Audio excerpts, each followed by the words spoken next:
এক হাতে তার ভোটের লিফলেট দিল, তার আরেক হাতে অস্ত্র শোভা পাচ্ছে। এটা কেমন হলো? বাম হাতে অস্ত্র, ডান হাতে ভোটের লিফলেট। বাম হাতে অস্ত্র, ডান হাত বাড়িয়ে দিয়েছে হ্যান্ডশেক করার জন্য। ভাবেন তো ভোটারের মানসিক অবস্থাটা কি দাঁড়াবে। আর সেটা যদি একজন প্রার্থী না, যদি সব প্রার্থী করা শুরু করে, কি হবে রে ভাই এই দেশে। নির্বাচন যত ঘনিয়ে আসছে, ততই সরকারের বিভিন্ন কর্মকাণ্ডে আমার কাছে কেন যেন মনে হয় একটা এলোমেলো ভাব দেখা যাচ্ছে। যেমন ধরুন, নির্বাচনকে কেন্দ্র করে মানুষের মধ্যে সবচেয়ে বড় উদ্বেগের জায়গা কোনটা? সবচেয়ে বড় উদ্বেগের জায়গা হলো নিরাপত্তা। মানে নির্বাচন যখন হবে, তখন সারা দেশের আইন শৃঙ্খলা পরিস্থিতি কেমন থাকবে? যারা নির্বাচনে প্রতিদ্বন্দ্বিতা করবে, তারা কি পরস্পরের প্রতি যুদ্ধবন্দী হয়ে উঠবে?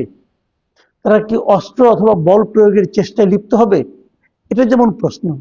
আরেক দিকে যারা নির্বাচনে অংশগ্রহণ করবে না, অথবা যাদেরকে নির্বাচনে অংশগ্রহণ করতে দেওয়া হবে না, তারা কি করবে? তারা কি হাত পা গুটিয়ে ঘরে বসে থাকবে, নাকি তারা মাঠে নামবে, নাকি তারা কোনো রকম ভাবে বিশৃঙ্খলা তৈরির চেষ্টা করবে? এই সমস্ত প্রশ্ন কিন্তু ধীরে ধীরে উঠতে শুরু করেছে। এর মধ্যে আমরা দেখলাম যে ইনকিলাব মঞ্চের মুখপাত্র মিস্টার হাদিকে যখন গুলি করা হলো, হত্যার চেষ্টা করা হলো, সেই ঘটনাকে কেন্দ্র করে বিভিন্ন প্রার্থীদের মধ্যে একটা আতঙ্ক তৈরি হয়েছে। হাদি কিন্তু ঢাকা ৮ আসনের জন্য একজন সম্ভাব্য প্রার্থী ছিলেন। এখনো কিন্তু মনোনয়ন জমা দেওয়ার কাজ শুরুই হয়নি, কিন্তু উনি ঘোষণা করেছিলেন উনি ঢাকা ৮ আসনে নির্বাচনে প্রতিদ্বন্দ্বিতা করবেন। তো সেই হিসাবে উনাকে যখন হত্যা করা হয়, তখন কিন্তু সম্ভাব্য যত প্রার্থী আছে সবার মধ্যে এক ধরনের কিন্তু আতঙ্ক তৈরি হতে পারে, অথবা হয়েছে।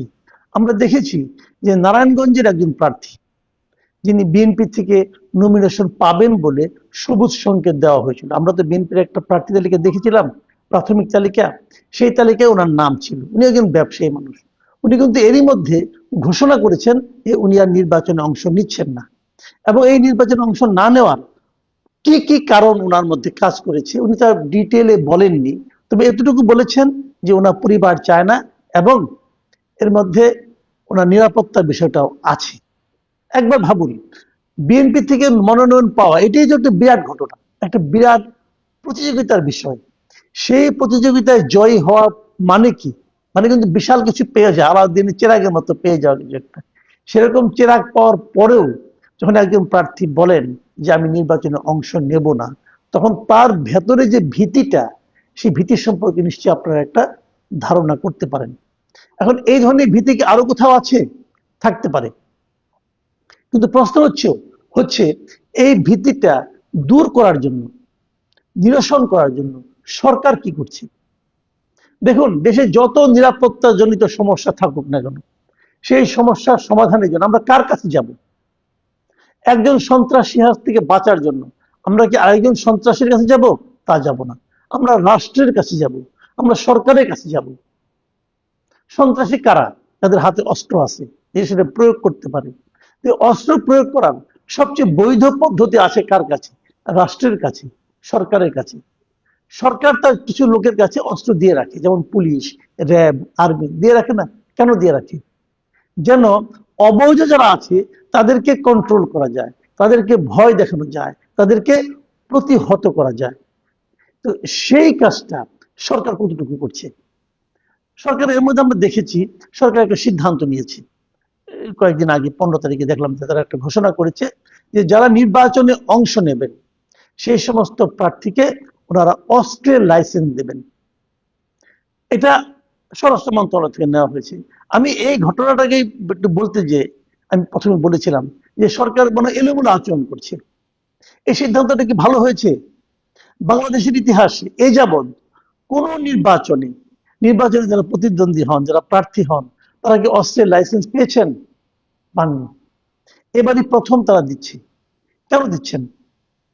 তারা প্রার্থীদের কি বলতে চাচ্ছেন যে আপনাদের নিরাপত্তা নিয়ে আমরা খুব উদ্বিগ্ন, কাজে আপনার একটা লাইসেন্স হাতে নিন, লাইসেন্স দিয়ে একটা অস্ত্র কিনে নিন? রাষ্ট্র যখন নিজে বলেন যে নিরাপত্তার স্বার্থে আপনি অস্ত্র নিন, অস্ত্র বহন করেন, অস্ত্র আপনি কিনে নেন, তখন কিন্তু রাষ্ট্র আসতে প্রকারান্তরে স্বীকার করে যে আমি আপনাকে নিরাপত্তা দিতে পারছি না।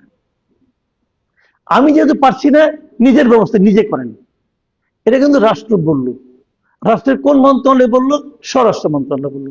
স্বরাষ্ট্র মন্ত্রণালয় স্বীকার করলো যে নির্বাচন চলাকালীন দেশের সবচেয়ে গুরুত্বপূর্ণ যে শ্রেণীটা, মানে যারা প্রার্থী হয়েছেন তারাই তো গুরুত্বপূর্ণ, সেই সবচেয়ে গুরুত্বপূর্ণ শ্রেণীকে উনি নিরাপত্তা দিতে পারছেন না। যখন উনি অস্ত্রের লাইসেন্স নিতে বলেন, তখন কিন্তু এইটাই প্রকারান্তরে প্রকাশিত হচ্ছে যে উনি রাষ্ট্রের গুরুত্বপূর্ণ ব্যক্তিদেরকে নিরাপত্তা দিতে পারছেন না।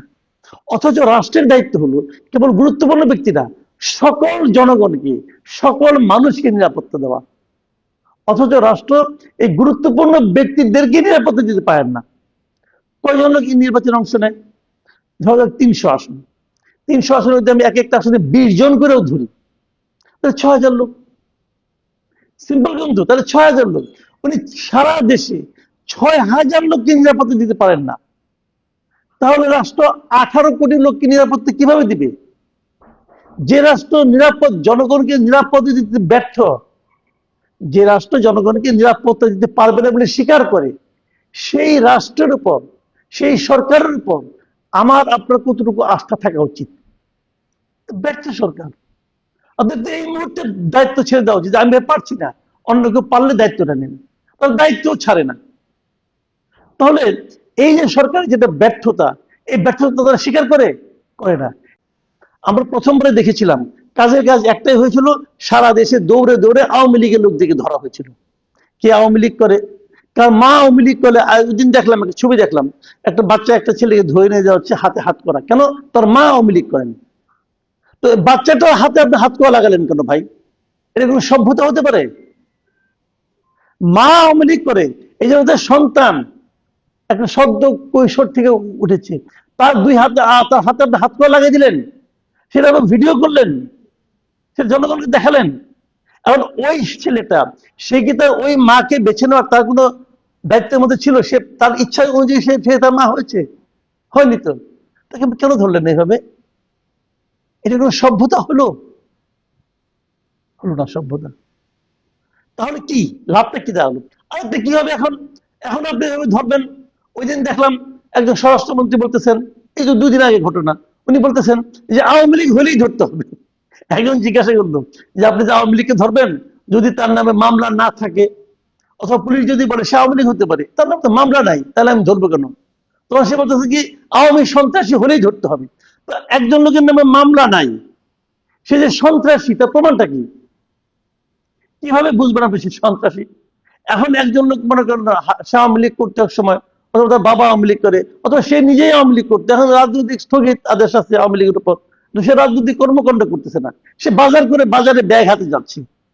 আপনি বললেন এটা আওয়ামী লীগ, আমার কাছে মনে হচ্ছে সন্ত্রাসী, অতএব ধরে ফেলো। ভালো কথা হলো? অথবা কিছু পাবলিক এদের ধরলো, মারটার দিল, কি ব্যাপার? যে আওয়ামী লীগ সন্ত্রাসী। প্রমাণ কোথায়? প্রমাণ লাগবে না, স্বরাষ্ট্রমন্ত্রী বলছে। তো এই যে মানুষকে উস্কিয়ে দেওয়া, দায়িত্বহীন ভাবে কথা বলা, এটা মনে হয় পৃথিবীতে একমাত্র আমাদের স্বরাষ্ট্রমন্ত্রীর পক্ষে, স্বরাষ্ট্র উপদেষ্টার পক্ষে সম্ভব, আর কারোর পক্ষে সম্ভব না।